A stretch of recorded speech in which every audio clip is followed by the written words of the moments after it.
Now let's talk about my favorite 4-player couch co-op games on the Nintendo Switch.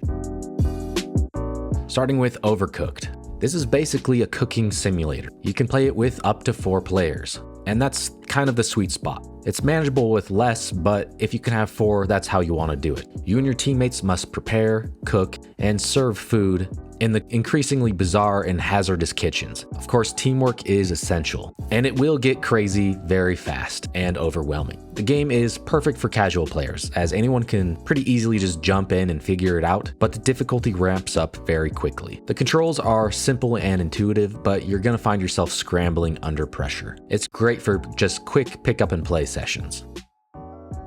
Diablo 3 Eternal Collection. Some still consider this to be the peak of the Diablo series. It has drop-in, drop-out couch co-op for up to 4 players on the same screen. And it has real-time action between the story campaign, adventure mode, rifts, seasons, and endless loot grinding. There's always something to chase. There's 7 distinct classes, and each have their own unique skills. And then there's just tons of room for synergy. Every few minutes you're getting new gear, upgrading your build, or discovering some crazy legendary item. And there's just tons of freedom to tweak skills, runes, gear, and passive abilities to match your style. You could play a 15-minute rift or lose a whole weekend grinding with your friends. It's flexible and satisfying either way. Like I said, many still consider this to be the peak of the Diablo series, and maybe dungeon crawlers in general.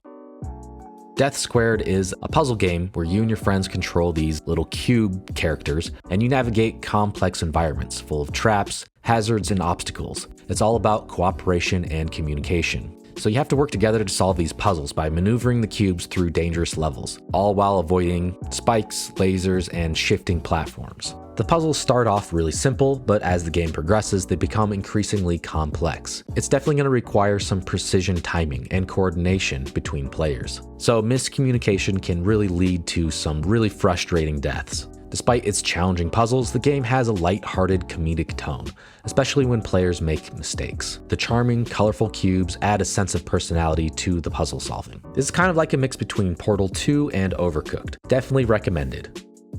Rayman Legends is a 4-player platformer. You play as Rayman, Glowbox, and a variety of other characters as you fight your way through inventive levels. This is one of those games that just has some of the tightest platforming I've ever played in any platformer, especially the music-based levels. You jump around and hit the enemies in sync with the music. This is some of my favorite game design of all time. The game is easy to pick up and play. The mechanics are all pretty simple, so anyone of any skill level can at least try the game out. But the later levels do get pretty tough. I can't say enough about Rayman Legends. I just think that it's one of the best platformers of all time. Lovers in a Dangerous Spacetime. This is a game that's best played with 4 players. It's kind of a mix between a space shooter, a puzzle game, and a 2D platformer. You and your friends have to work together to control a spaceship. It's going to require constant management and teamwork. The ship is divided into various stations, including engines, weapons, shields, and the map.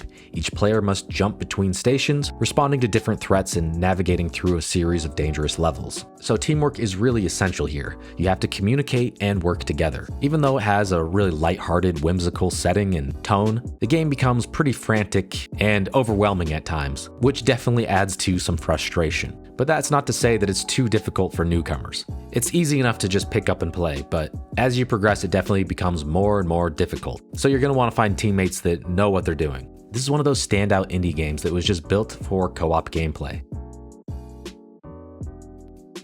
Guacamelee. You could play this one with up to 4 players. It's basically a 2D platformer with some Metroidvania elements. This game mixes action and platforming with a lot of humor, and they throw it all into this very colorful world. Players take control of these luchador characters. You're going to be exploring colorful environments, and you're going to solve puzzles and battle enemies using a variety of acrobatic moves. The game has some really tight controls and some creative combat and platforming challenges. When it comes to Metroidvanias, there's not a lot of co-op ones, especially ones that you can play with up to 4 players. And this one definitely has a very different tone from other Metroidvanias, which are usually more on the darker side.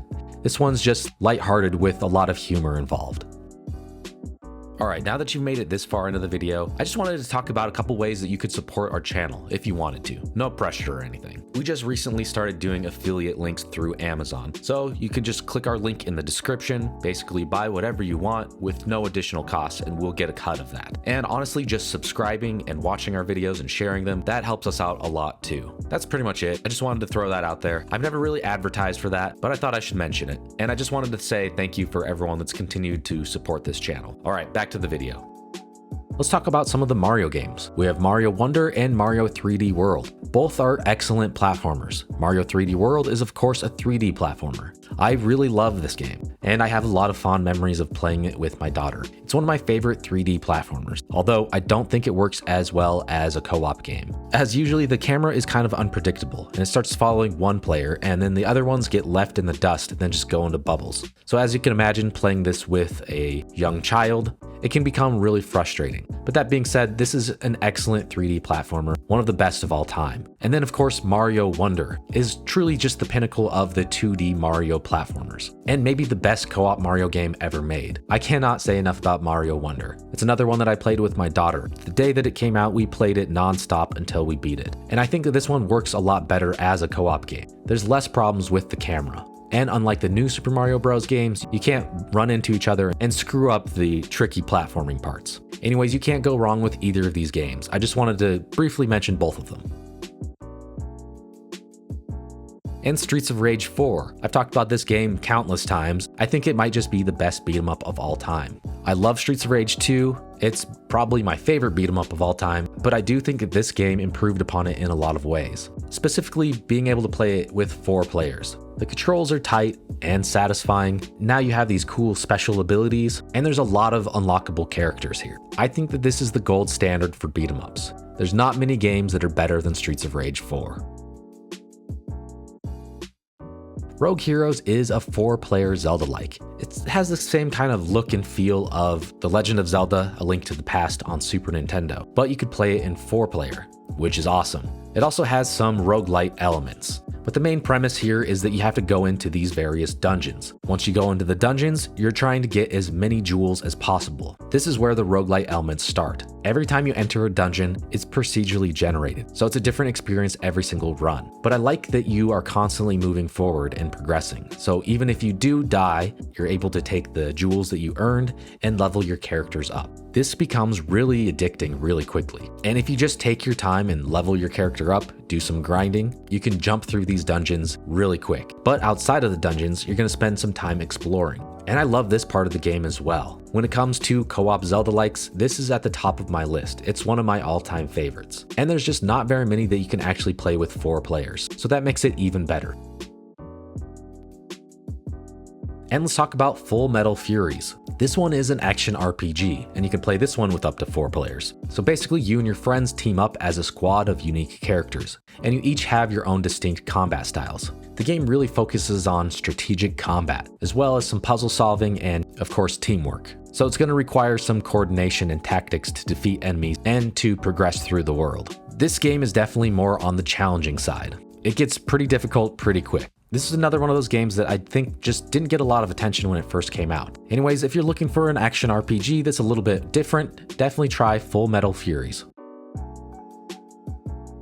So there you go. Those are some of my favorite 4-player couch co-op games on the Switch. What are your favorites? And thanks for watching.